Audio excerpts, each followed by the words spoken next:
guys! Welcome back again to my channel. So, ngayon medyo late ang ating video kasi meron tayong pinuntahan. Ayan. Shoutout everyone! Shoutout naman dyan sa palaging naka-view sa akin. Ayan.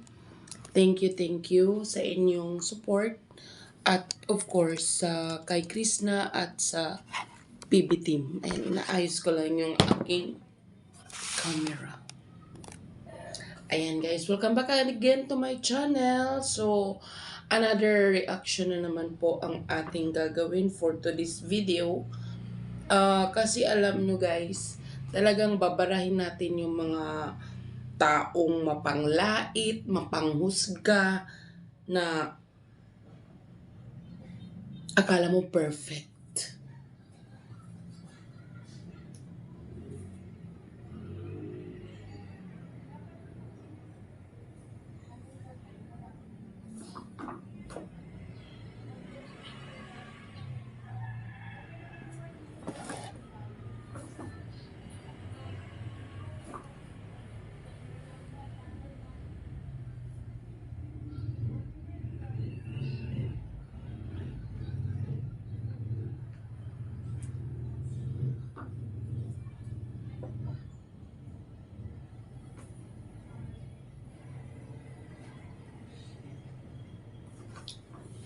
So, ayun. Alam nyo yung mga taong kung makahusga sa kapwa, wagas. At kung maka-react, ay akala mo hawak na nila yung pagkatao ng isang tao. Ano yung pagkatao ng isang tao?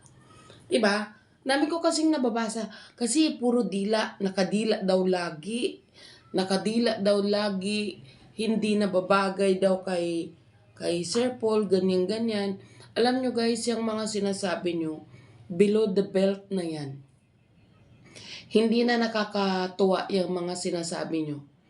First and foremost, hindi nyo personally kilala yung tao. Diba? Pati ba naman yan, lalo na kasi pag nagti-TikTok, diba? Ano yun, all the time nakadila si Krishna? Diba? Kung ano-ano lang ang makita nyo Alam nyo, kung ano-ano lang kahit maliit na bagay nakikita nyo. Kasi bakit? Dahil hindi nyo siya gusto. Dahil gusto nyo lang mang-bash. Diba? Kaso yung pang-babash nyo, alam nyo, pamimersonal na yan. Diba? Hindi kayo nakakatulong. Hindi yan makakatulong sa kung ano man pinagdadaanan nila ngayon. Diba? Simple lang naman. Kung ayaw nyo siyang makita, i-skip nyo lahat ng mga ina-upload niya. Diba? Kasi hindi naman siya nagmamakaawa na panoorin Pero kung manonood din lang kayo, para lang laitin siya, punahin ang mga maliliit na bagay na nakikita nyo sa kanya, iwag na lang kayo manood. Ganun lang yun, di ba? Kasi nakakasakit kayo. Oo. Di ba? Yung taong yan, paano lang pag nagsasayaw, kumbaga, ano yan may time na hindi naman kasi talaga kailangan. Sa totoo lang, ang dami kong nababasa na panglalait, pati yung hindi pag-aral, yung mga ganon. Alam nyo, paano kung nababasa niya yan? Diba? Nakakasakit kayo ng damdamin. Paano kung nakakadagdag kayo sa kanyang pinagdadaanan? Diba? Hindi naman ganun si Sir Paul. Ha? Hindi maganda yung mga pinagsasabi nyo. Pati na lang pagdila niya, pag nagsasayaw pinapansin nyo. Tapos sasabihin nyo, wag ka na lang bumalik doon kasi ganyan-ganyan. Dapat kasi, ayusin mo yung sarili mo. Bakit lagi kang nakadila? Diyos ko day. Alam nyo, pag binuview ko yung mga taong nagsasalita ng ganyan, hindi rin naman maayos yung kanilang itsura. Yung iba, sorry sa word, matatanda na din. Di ba? Asan ang respeto nyo sa kapwa nyo kung ganyan din lang naman ang mga lumalabas sa bibig nyo?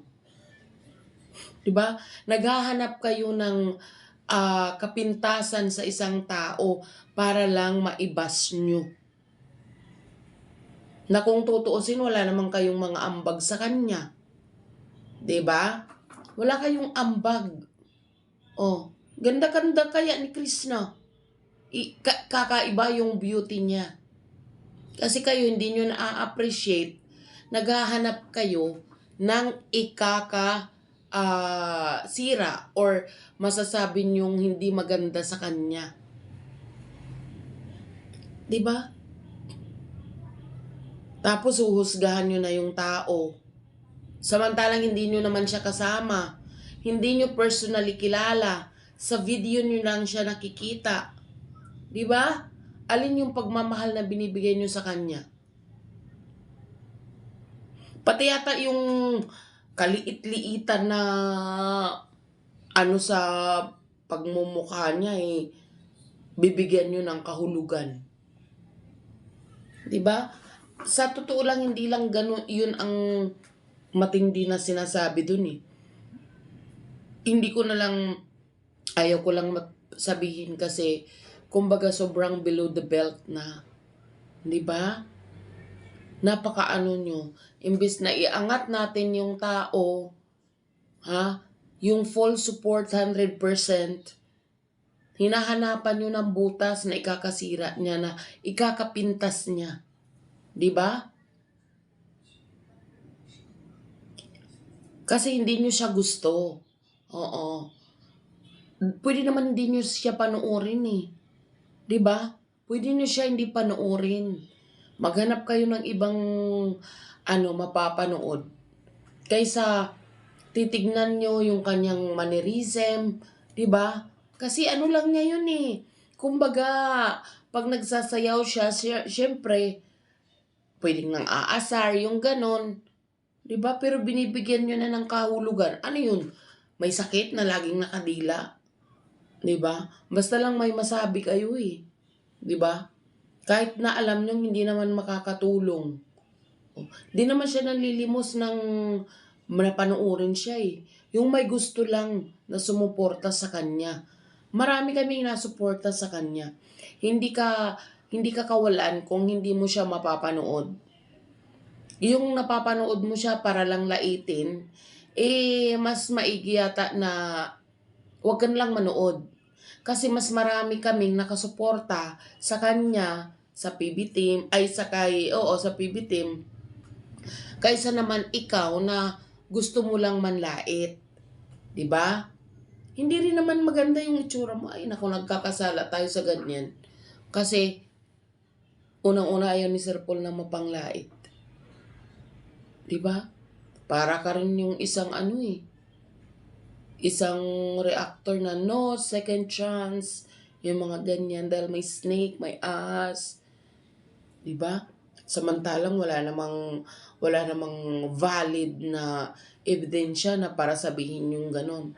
So, hindi ka rin nalalayo sa ganon. Dahil ikaw naghahanap ka nagkukonclude ka na agad. Binibigyan mo na ng masamang kahulugan. Ikaso, yung tao na nilalait mo sa ganon actuation lang, 'di ba? Inaano mo? Binibigyan mo ng masamang kahulugan. 'Di ba? Pwede namang hindi mo siya panoorin. 'Di ba? Pwede mo siya hindi panoorin dahil hindi naman siya nanlilimos. 'Di ba?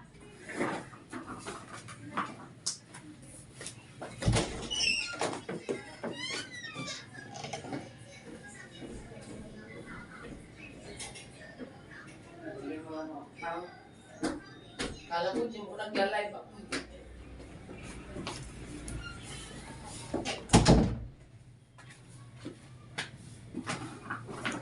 May kumatok. Ayan. 'Di ba? So, yun. Wag nang kung hindi, iisa lang yan. Kaysa nang iinsulto ka, nang lalait ka, simple lang, wag mo siya panoorin. 'Di ba? Kasi parang hindi mo naiintindihan, nakakasakit ka rin ng kapwa. Wala naman sa'yo ginagawa yung tao. 'Di ba? Kumbaga wala kang ambag kung ano man yung mga problema nila. 'Di ba? Wala naman siyang ano ba ginawa niya sa'yo. 'Di ba? Hindi ka naman kasali sa kanilang kasali ka ba sa problema nila? 'Di ba? Anong gusto mong palabasin para laitin siya? Kung si Sir Paul nga walang sinasabing ganyan, o dahil palagi kang nakadila, ganyan, huwag ka nang bumalik. 'Di ba? Mas marami kaming nag-aabang na maging okay sila at bumalik siya kaysa sa'yo na isa lang na nalalait lang. 'Di ba? So, kung wala ka namang magandang sasabihin, huwag ka na manood. Hindi ka niya kailangan.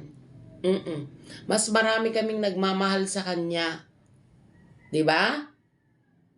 So, yun lang guys. Nainis lang ako sa ang dami na paulit-ulit niyang sinasabi. 'Di ba? Mas marami kaming nagmamahal kay Krishna. 'Di ba? Kaysa sa iyo na mapanglait. O, 'di ba? At hopeful pa rin kami na magiging maayos sila. Kaya sa ayaw at sa gusto mo, love namin sila.